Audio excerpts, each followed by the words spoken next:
आखिर जिंदगी में असली सुखी कौन सा व्यक्ति है? इस विषय पर गौतम बुद्ध की बेहद ही प्रसिद्ध कहानी की शुरुआत करते हैं। हम हमेशा उन चीजों के पीछे भागते रहते हैं जो हमारे पास नहीं हैं। हम भविष्य में उन्हें पाने के लिए लगातार प्रयास करते रहते हैं, लेकिन हम यह भूल जाते हैं कि जिस चीज को पाने का हम प्रयास कर रहे हैं उसके कारण हमारा वर्तमान दुखी हो रहा है। हमारे वर्तमान की सारी खुशियां हमसे छिन रही हैं। इस कहानी में आप यह समझ पाएंगे कि किस प्रकार आपका जो वर्तमान है वही सर्वश्रेष्ठ समय है। इस समय को आपको भरपूर ढंग से जीना चाहिए, क्योंकि यह समय जो आज आपके पास है वह दोबारा नहीं लौटने वाला। बहुत समय पहले की बात है, एक नगर में एक बहुत ही गरीब व्यक्ति रहता था। वह जब भी किसी धनी व्यक्ति को देखता तो वह मन ही मन बोलने लगता और कहता, हे भगवान, तूने मुझे इतना गरीब क्यों बनाया? इन अमीर व्यक्तियों को देखो, ये लोग कैसे ढंग से खेल रहे हैं, जीवन का आनंद ले रहे हैं, और एक मैं हूं जो हर रोज एक एक पैसे के लिए तरस जाता हूं। मेरे पास तो फूटी कौड़ी तक नहीं है और यह लोग पैसे बर्बाद कर रहे हैं। हे भगवान, मुझे भी अमीर बना दे। एक दिन वह व्यक्ति इसी तरह बोल रहा था, तभी उसके पास से एक बौद्ध भिक्षु गुजर रहे थे। उन भिक्षु ने उस गरीब व्यक्ति की सारी बातें सुन ली और तभी वह बौद्ध भिक्षु उस व्यक्ति से कहते हैं, क्या बात है भंते, तुम इतने परेशान क्यों हो? तुम इतने दुखी क्यों लग रहे हो? क्या कोई तकलीफ है तुम्हें? तभी वह व्यक्ति कहता है, हे गुरुदेव, मैं बहुत दुखी हूं, मैं बहुत गरीब हूं। मेरे पास तो खाने तक के लिए पैसे नहीं बचते। मैं एक एक पैसों के लिए तरस जाता हूं। इस दुनिया में मेरा कोई नहीं। मैं सुखी होना चाहता हूं। मुझे सुखी होना है, मुझे अमीर होना है। हे गुरुवर, क्या आप मुझे कोई ऐसा उपाय बता सकते हैं जिससे मैं जल्द से जल्द अमीर हो जाऊं और मेरे पास किसी चीज की कोई कमी ना रहे? उस व्यक्ति की यह बात सुनकर उन बौद्ध भिक्षु ने उस व्यक्ति की तरफ ध्यान से देखा और फिर उस व्यक्ति को कहते हैं, भंते, तू मेरे साथ चल। इतना कहकर वह भिक्षु उस गरीब व्यक्ति को एक अमीर व्यक्ति के घर ले गए। उस अमीर के घर को देखकर उस गरीब व्यक्ति की आंखें फटी की फटी रह गईं। उस गरीब व्यक्ति ने उन भिक्षु से कहा, हे गुरुवर, इतना अमीर होने के लिए तो मैं कुछ भी कर सकता हूं। यदि मेरे पास इतने पैसे हो तब तो क्या ही बात है, इस घर में तो कितना आनंद आता होगा। तभी वह भिक्षु मुस्कुराने लगे और उस गरीब व्यक्ति से कहते हैं, इसीलिए तो मैं तुम्हें यहां पर लाया हूं। इतना कहते हुए भिक्षु उस व्यक्ति को उस घर के मालिक के पास ले जाते हैं और उस अमीर व्यक्ति से कहते हैं, तुम्हारे पास तो इतनी धन दौलत है, इतना आलीशान घर और सारे ऐश ओ आराम है, क्या तुम सुखी हो? तभी व्यक्ति जरा सा मायूस होकर उन बौद्ध भिक्षु से कहता है, हे गुरुवर, कैसा सुख? केवल धन दौलत होने से सुख तो नहीं आ जाता। मैं तो जन्म से ही अंधा हूं और एक अंधे के जीवन में सुख कैसे हो सकता है? सुखी तो वे लोग हैं जिनके पास आंखें हैं, जो लोग इस संसार को देख पा रहे हैं, इसकी खूबसूरती को आंख भर के निहार पा रहे हैं। हे गुरुवर, मैं तो बस इतना ही चाहता हूं कि केवल मुझे कुछ पलों के लिए ही सही, लेकिन इस संसार को देखने का अवसर प्राप्त हो। मैं कम से कम एक बार अपने माता पिता, अपने रिश्तेदारों को देख सकूं, और इसके लिए चाहे मुझसे मेरी कोई पूरी दौलत ही क्यों ना ले ले, मैं देने के लिए तैयार हूं। मैं इतना दुखी हूं जितना दुखी और कोई नहीं हो सकता। हे ईश्वर, आपने मुझे अंधा क्यों बनाया? तभी उन बौद्ध भिक्षु ने उस गरीब व्यक्ति की ओर इशारा करते हुए कहा, तुम्हारे पास एक बहुत दिग्गज अवसर है। यदि तुम चाहो तो केवल अपनी आंखें देकर तुम इस अन्य व्यक्ति की सारी धन दौलत ले सकते हो और उसके बाद तुम भी अमीर बन जाओगे, तुम भी सुखी हो जाओगे, तुम्हें तुम्हारा सुख मिल जाएगा और इस अंधे व्यक्ति को उसका सुख प्राप्त हो जाएगा। तभी वह गरीब व्यक्ति कहता है, नहीं नहीं गुरुजी, आप ये क्या कह रहे हैं? बिना आंखों के मैं अमीर होकर क्या करूंगा? ना गुरु, ना मैं अपनी आंखें नहीं दूंगा। तभी वह बौद्ध भिक्षु उस गरीब व्यक्ति से कहते हैं, एक बार फिर से सोच लो, इतना अच्छा अवसर तुम्हें दोबारा नहीं मिल पाएगा। तभी वह गरीब व्यक्ति कहता है, यदि आपके पास कोई और मार्ग है तो बताइए, अन्यथा मैं अपने घर चलता हूं। तभी वह भिक्षु उस युवक से कहते हैं, ठीक है, ठीक है, यदि तुम अपनी आंखें नहीं देना चाहते तो कोई बात नहीं, हम कोई और रास्ता निकाल लेते हैं। तभी वह बौद्ध भिक्षु उस व्यक्ति का हाथ धरकर उसे एक और धनी व्यक्ति के घर ले जाता है। इस धनी व्यक्ति का घर पहले वाले धनी व्यक्ति से और भी ज्यादा विशाल था। यह देखकर वह गरीब व्यक्ति कहता है, अरे अरे, इतना आलीशान घर मैंने आज तक नहीं देखा था। तभी वह बौद्ध भिक्षु उस गरीब व्यक्ति को उस धनी व्यक्ति के पास ले जाते हैं और उस धनी व्यक्ति से कहते हैं, आप तो बहुत सुखी होंगे, आपके पास इतना आलीशान घर है, इतनी धन दौलत है, सारे ऐशो आराम है, आपको तो किसी चीज की कोई कमी नहीं, आप अवश्य ही बहुत सुखी होंगे। तभी वह धनी व्यक्ति मायूस होकर उन बौद्ध भिक्षु से कहता है, आप यह कैसी बातें कर रहे हैं? आप तो जानते हैं कि मेरे दोनों हाथ काम नहीं करते, मैं अपाहिज हूं। यह जो इतनी धन दौलत आप देख रहे हैं, इन्हें देखकर भी मैं अपने हाथ वापस नहीं ला सकता। तो ऐसे में यह धन दौलत मेरे किस काम की? इससे तो अच्छा होता कि ईश्वर ने भला ही मुझे गरीब बनाया होता, लेकिन कम से कम मेरे दोनों हाथ मुझे सही दे देता। ना जाने भगवान ने मुझे क्यों अपाहिज बना दिया। जितना दुखी मैं हूं, उतना दुखी और कोई नहीं होगा। तभी एक बार फिर उन बौद्ध भिक्षु ने उस गरीब व्यक्ति की ओर इशारा करते हुए कहा, भंते, तुम्हारे पास एक और मौका है। यदि तुम चाहो तो अपने दोनों हाथ देकर इस अमीर व्यक्ति की सारी धन दौलत ले सकते हो। क्या कहते हो? क्या तुम तैयार हो? और अब की बार तो तुम्हें आंखें भी नहीं देनी होगी, तुम्हारी आंखें तुम्हारे साथ ही रहेंगी। तभी वह गरीब व्यक्ति उन बौद्ध भिक्षु से कहता है, अरे महाराज, आप ये क्या कह रहे हैं? एक अपाहिज होकर मैं इस धन दौलत का क्या करूंगा? क्या आपके पास कोई ऐसा अमीर व्यक्ति नहीं है जिसका पूरा शरीर भी स्वस्थ हो और उसके पास बेशुमार धन दौलत भी हो? तभी वह बौद्ध भिक्षु उस व्यक्ति का हाथ धर करके उसे तीसरे अमीर व्यक्ति के पास ले जाते हैं। उस अमीर व्यक्ति के पास उसका अपना महल था। यह देखकर वह गरीब व्यक्ति उन बौद्ध भिक्षु से कहता है, हे गुरुवर, यह तो अवश्य ही बहुत सुखी होगा। इसके पास तो इतना आलीशान महल है, इसके पास तो इतनी सारी धन दौलत है, ये अवश्य ही बहुत खुश रहते होंगे, इनका जीवन तो आनंद में होगा। तभी वह बौद्ध भिक्षु उस गरीब व्यक्ति को उस धनी व्यक्ति के पास ले जाते हैं और फिर उस धनी व्यक्ति से कहते हैं, आप तो अवश्य ही खुश रहते होंगे, क्योंकि आपके पास इतना आलीशान महल है, इतनी सारी धन दौलत है, आपके पास तो सारी सुख सुविधाएं भी हैं, आपका जीवन तो आनंद में बीतता होगा। इसके जवाब में वह अमीर व्यक्ति कहता है, हे गुरुवर, कैसा आनंद! मुझ जैसा दुखी इस दुनिया में और कोई नहीं होगा। मैं आज बहुत दर्द में हूं। मेरी पत्नी ने मुझे धोखा दे दिया है, वह किसी और से प्रेम करती है जो मुझसे भी अमीर है। आज मुझे समझ आया कि यह धन दौलत कभी किसी को सुख दुख नहीं दे सकती, और जब मन में दुख हो तो यह धन दौलत किस काम की। मुझसे सुखी तो वह गरीब इंसान होगा जिसकी पत्नी कम से कम उसके साथ तो है, वो उसके साथ वफादार तो है।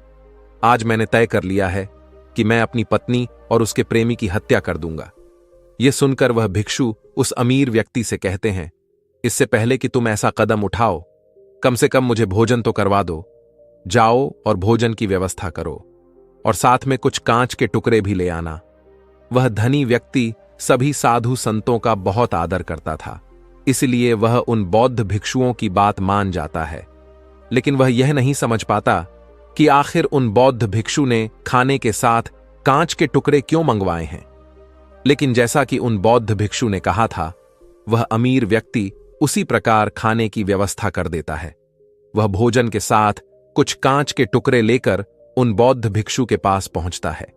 तभी वह बौद्ध भिक्षु, वह गरीब व्यक्ति और वह धनी व्यक्ति तीनों एक साथ भोजन करने बैठते हैं, और उसी समय बौद्ध भिक्षु कुछ कांच के टुकड़े उठाकर उस अमीर व्यक्ति के भोजन में मिला देते हैं और उससे कहते हैं, लो, अब तुम इसे खा सकते हो।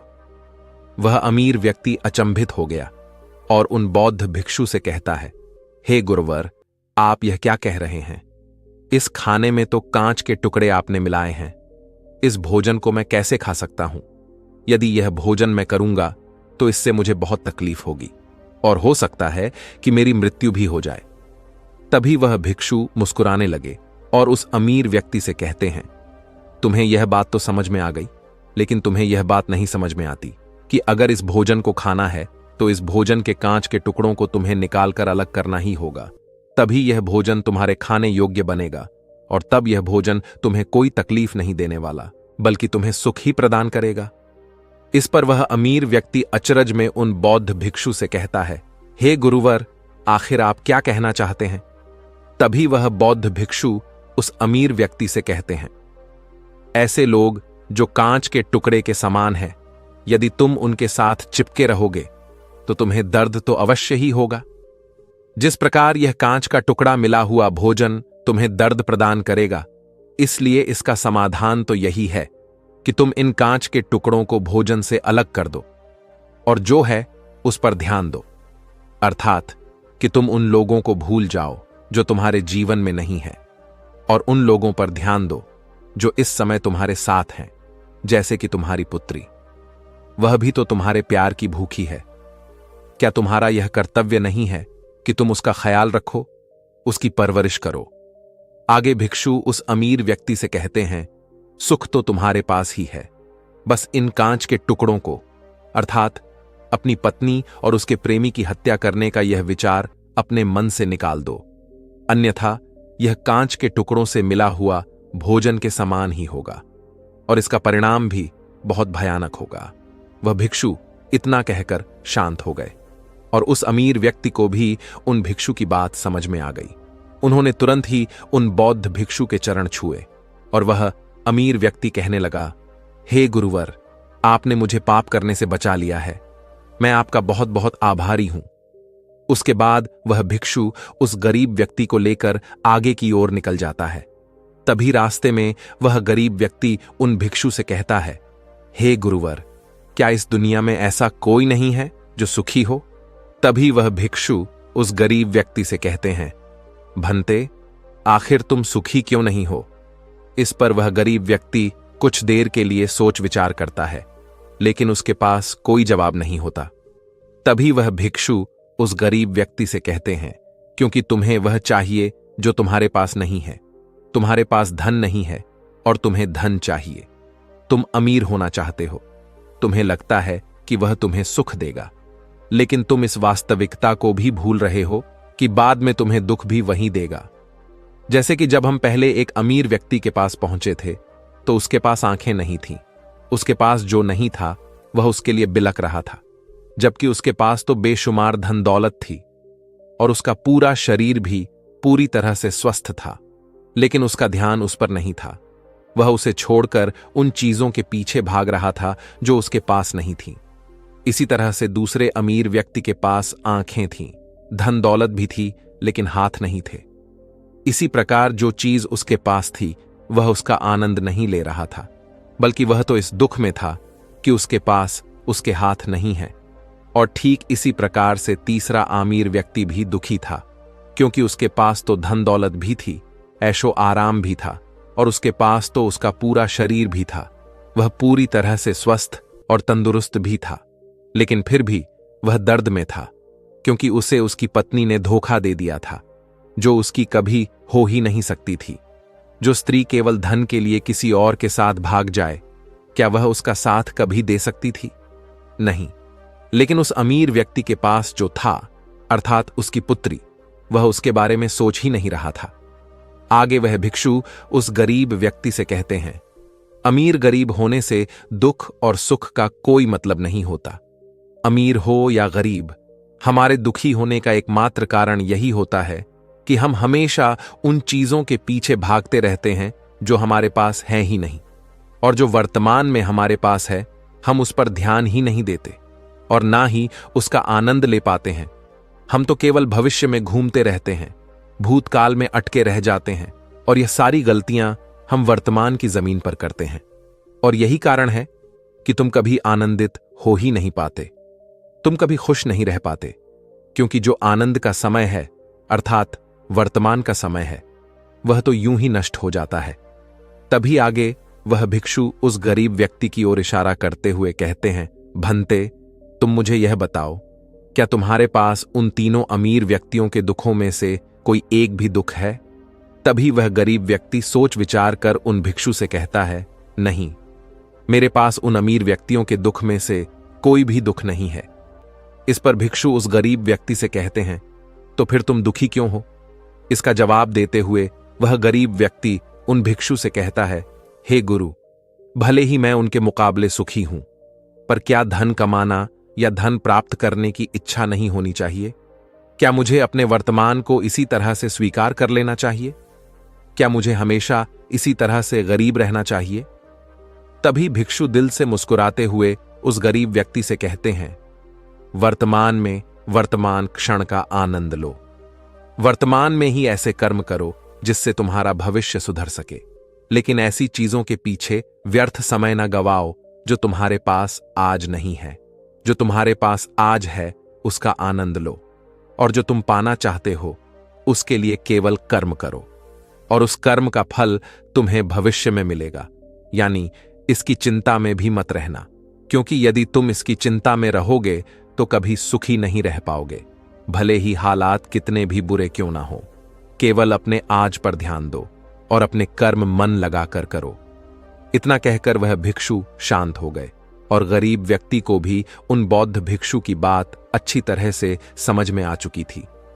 वह यह समझ चुका था कि अब से उसे अपने वर्तमान पर ध्यान देना है, उसे अपने वर्तमान को सुधारना है। उसके बाद उस गरीब व्यक्ति ने उन बौद्ध भिक्षु को प्रणाम किया और वापस अपने घर लौट गया। अब से वह गरीब व्यक्ति यह सोचकर हमेशा खुश रहने लगा कि कम से कम वह उन 3 अमीर व्यक्तियों से अधिक खुश है। उसके पास अधिक खुशियों की वजह है। हां, यह बात और है कि उसके पास धन नहीं है, लेकिन उसके पास ऐसी चीजें हैं जो धन से कहीं ज्यादा कीमती हैं, और वह है उसका पूरा शरीर जो पूरी तरह से स्वस्थ है। दोस्तों, मैं उम्मीद करता हूं कि यह कहानी सुनने से आपके जीवन में अच्छे बदलाव आए होंगे। आपको इस वीडियो से क्या सीखने मिला, यह कमेंट करके जरूर बताइए, और अपने परिवार, दोस्तों या आपके करीबी इंसान के साथ यह कहानी शेयर करके उन्हें भी इस ज्ञान से परिचित करवाए। बाकी अगर आपको यह वीडियो दिल से अच्छी लगी हो तभी इस वीडियो को लाइक कर देना, और आपने अब तक इस चैनल को सब्सक्राइब ना किया हो तो चैनल को सब्सक्राइब भी जरूर कर देना। आपका हर दिन शुभ हो और खुशियों से आपका जीवन भरा रहे। धन्यवाद। नमो बुद्धाय। चलिए बढ़ते हैं दूसरी कहानी की तरफ। इस कहानी में एक अजीब सा रहस्य बताया गया है, जिससे आप अपने अवचेतन मन की शक्ति को इस्तेमाल करके जिंदगी की कठिन से कठिन सफलता आसानी से प्राप्त कर सकते हैं। कैसे अपने अवचेतन मन की शक्ति को इस्तेमाल करना है, इसकी विधि क्या है, इस विषय पर हम आज एक अद्भुत कहानी आपको सुनाएंगे। दोस्तों, हमारा जो चेतन मन होता है उससे करीब 9 गुना अधिक ताकतवर हमारा अचेतन मन होता है। अगर 1 गुना ताकत हमारे चेतन मन के पास है तो इसका अर्थ यह हुआ कि उससे 9 गुना अधिक ताकत हमारे अवचेतन मन के पास है, क्योंकि अवचेतन मन ही हमारे पूरे शरीर को नियंत्रित करता है। चेतन मन हमारे दिमाग का एक हिस्सा है जो हमारे विचारों और भावनाओं से प्रेरित होता है, और हमारा चेतन मन ही तर्क वितर्क करने में हमारी मदद करता है। लेकिन दूसरी तरफ हमारा अवचेतन मन यह तर्क वितर्क नहीं करता। यह उस जानकारी को ग्रहण कर लेता है जो इसे चेतन मन देता है। इसीलिए जैसा हम अपने अवचेतन मन में सोचते हैं वैसे ही हम बनते चले जाते हैं। क्या आपने कभी इन बातों पर विचार किया है कि कोई व्यक्ति दुखी क्यों है और वहीं पर दूसरा व्यक्ति इतना सुखी क्यों है? एक व्यक्ति सुख और समृद्धि से भरा हुआ है, वहीं पर दूसरा व्यक्ति इतना गरीब और दुखी क्यों है? एक व्यक्ति भयभीत है जबकि दूसरा व्यक्ति आस्था और विश्वास से भरा हुआ है। एक व्यक्ति आलीशान महलों में रहता है, वहीं पर दूसरा व्यक्ति गरीब और टूटी फूटी कुटिया में रहता है। कोई बहुत सफल है तो कोई असफल। कोई व्यक्ति जरा सी मेहनत करके सफलता प्राप्त कर लेता है, और वहीं पर कोई दूसरा व्यक्ति जीवन भर मेहनत करने के बाद भी असफल ही रह जाता है। तो आखिर इन सब चीजों का कारण क्या है? क्या आपने कभी इन पर विचार करने की कोशिश की है? हमारे जीवन में जो भी अच्छा है वह हमारे चेतन मन पर निर्भर करता है। अर्थात यदि आप अपने चेतन मन में यह बात भरेंगे कि मेरे साथ जो कुछ भी होगा वह अच्छा होगा, मेरे साथ जो कुछ भी हो रहा है वह अच्छा हो रहा है, और मैं एक दिन कामयाब जरूर बनूंगा, तो आप अवश्य ही अपने जीवन में कामयाब बन जाएंगे। वहीं पर यदि आप अपने अवचेतन मन में बुरी बुरी बातें रखेंगे, अर्थात नकारात्मक बातें कहेंगे, तो आपके जीवन में केवल नकारात्मकता ही भर जाएगी। और आपके साथ कुछ भी अच्छा नहीं होगा। आप जहां जाएंगे वहां पर आपके हाथ केवल असफलता ही लगेगी। आप हमेशा निराश और परेशान ही रहेंगे, लेकिन उनका हल आपको कभी नहीं मिल पाएगा। इसलिए यदि आप भी अपने मन को अच्छी तरह से जानना चाहते हैं, वह सेवा काम करवाना चाहते हैं जो आप चाहते हैं, उसे अपने नियंत्रण में रखना चाहते हैं, तो इस कहानी को अंत तक जरूर देखिएगा, क्योंकि इस वीडियो में आपको ऐसी महत्वपूर्ण जानकारियां मिलेगी जिसकी मदद से आप अपना जीवन अच्छे से जी सकते हैं। आप जो चाहे उसे हासिल कर सकते हैं। आप जिस भी लक्ष्य को प्राप्त करना चाहते हैं उसे आप प्राप्त कर सकते हैं। आज की इस कहानी में हम यह जानने वाले हैं कि आखिर चेतन मन और अवचेतन मन में मुख्य अंतर क्या है और वह किस तरह से काम करता है, और हम अपने अचेतन मन में अच्छी बातें किस प्रकार से भर सकते हैं जिससे हमारा जीवन परिवर्तित हो सके, हम सफलता की ओर आगे बढ़ सके। बहुत समय पहले की बात है। एक नगर में एक बहुत ही प्रसिद्ध गुरु रहा करते थे। उनकी ख्याति दूर दूर तक फैली हुई थी। उनके आश्रम में उनके कई शिष्य भी थे। एक दिन संध्या के वक्त वह गुरुवर अपने सभी शिष्यों को बुलाकर उन्हें उपदेश दे रहे थे। वे कह रहे थे, शिष्यों, हमारा मस्तिष्क दो भागों में विभाजित है, चेतन मन और अवचेतन मन। चेतन मन हमारे मस्तिष्क का पहरेदार है, वहीं पर अवचेतन मन हमारा मालिक है। उन गुरु की आवाज सुनकर एक शिष्य ने कहा, है गुरुदेव, आप क्या कहना चाहते हैं? आप कहीं यह तो नहीं कह रहे कि हमारे भीतर कोई और है जो हमें चला रहा है, जो हमारी सारी क्रियाओं पर नजर रखे हुए हैं? इस पर गुरुवर उस शिष्य को मुस्कुराते हुए कहते हैं, भंते, मैं तुम्हें एक छोटी सी कहानी सुनाता हूं। इस कहानी में तुम्हें तुम्हारे सवालों का जवाब मिल जाएगा। इस कहानी को ध्यानपूर्वक सुनना और इसे समझने का प्रयास करना। आगे गुरुवर कहानी बताते हुए कहते हैं, बहुत समय पहले की बात है। एक नगर में एक बहुत ही धनी सेठ रहा करता था और उसकी एक आलीशान हवेली भी थी। उसकी हवेली के द्वार पर हमेशा एक पहरेदार तैनात रहता था और हवेली में जब भी कोई उपद्रव होता, कोई शोर शराबा होता, तो उसकी आवाज चारों ओर गूंजने लगती और उस आवाज को सुनकर आसपास के लोग भी उस महल के पास आते और उस पहरेदार को खूब समझाने की कोशिश करते और कहते, देखो, तुम्हारी हवेली से बहुत सारी आवाजें आती हैं जिससे हमारे घर की शांति भंग हो जाती है। कृपया करके इन आवाजों को बंद करो। आखिर इस शोर शराबे में क्या रखा हुआ है? इस तरह से हल्ला करके तुम अपना जीवन कैसे शांति से बिता सकते हो? इस पर वह पहरेदार जवाब देते हुए कहता है, देखो भाई, मैं जानता हूं कि शोर करना बुरी बात है, लेकिन मैं क्या करूं? मैं भी इससे बहुत परेशान हूं। जो भी आवाजें होती हैं वह हवेली में होती है, इससे मेरी भी शांति भंग होती है। लेकिन आप मुझे क्यों समझा रहे हैं? इसका कारण मैं तो नहीं, इसका कारण तो मेरा मालिक है। आप उसे जाकर समझाइए। यह बात सुनकर लोग भी यह बात समझ जाते हैं कि बात तो सही है। आखिर इसमें इस पहरेदार की क्या गलती है? यह तो केवल अपना काम कर रहा है। गलती तो मालिक ही है। वह उपद्रव करता है, वह शोर शराबे करता है, और जब भी उसे यह सब करने का मन होता है तो वह हवेली के बाहर आता है और उपद्रव करके वह वापस हवेली में जाकर बैठ जाता है। और जिन लोगों को भी उस हवेली के मालिक से तकलीफ होती है, जिनकी भी शांति भंग होती है, वे सभी आकर उस पहरेदार को ही समझाने का प्रयास करते हैं। वह उसे खूब सुनाते हैं, लेकिन क्या इससे यह समस्या सुलझेगी? इस प्रश्न के साथ गुरुवर अपने शिष्य से कहते हैं, तुम ही बताओ, इसका क्या समाधान है? इस पर वे शिष्य गुरु के इस प्रश्न का जवाब देते हुए कहता है गुरुवर, जिन्हें भी उन हवेली के मालिक से तकलीफ है जो शोर शराबे करता है और लोगों की शांति भंग कर देता है, उन सभी को उनसे बात करनी चाहिए, तभी तो इसका समाधान निकलेगा। भला पहरेदार की इसमें क्या गलती है? वह तो केवल अपना काम कर रहा है और वह उससे ज्यादा कर भी क्या सकता है? उसके हाथों में तो और कुछ भी नहीं है। इस पर वह गुरुवर मुस्कुराते हुए अपने उस शिष्य से कहते हैं, भंते, ठीक इसी तरह से हमारा मन भी होता है। हमारा चेतन मन मनुष्य का पहरेदार होता है और पहरेदार को यह अच्छी तरह से पता है कि क्रोध करना बुरी बात है, बुरे शब्दों का इस्तेमाल करना बुरी बात है, अश्लील ख्यालों में खोए रहना बुरी बात है। अर्थात हमारे चेतन मन को यह बात बहुत अच्छी तरह से पता है कि गुस्सा करना, आलस करना, काम वासना जैसे विचार गलत है। यह सभी विकार हमारे भीतर नकारात्मक विचार उत्पन्न करते हैं, जिससे हमारा विनाश होता है। लेकिन वह कर भी क्या सकता है? वह चीज उसके हाथों में है ही नहीं, क्योंकि वह चीज वह कर ही नहीं रहा। यह तो वह अंदर बैठा मालिक कर रहा है, अर्थात हमारा अवचेतन मन, जो हमसे कोई भी कार्य बहुत ही आसानी से करवा लेता है। और यह सभी बातें हम में से हर कोई अच्छी तरह से जानते हैं, और हमें ऐसा लगता भी है कि हम अच्छी तरह से समझ चुके हैं, जैसे कि वह पहरेदार समझता है। लेकिन वास्तविकता में तो इससे हमारे जीवन पर कोई भी बुनियादी फर्क नहीं होता।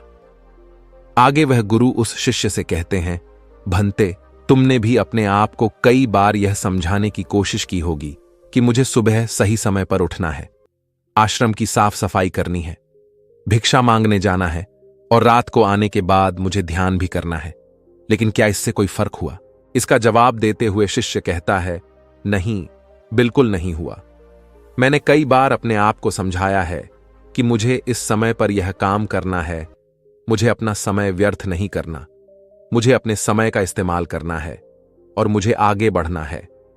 लेकिन मैं चाहकर भी उन सभी कार्यों को समय पर नहीं कर पाता।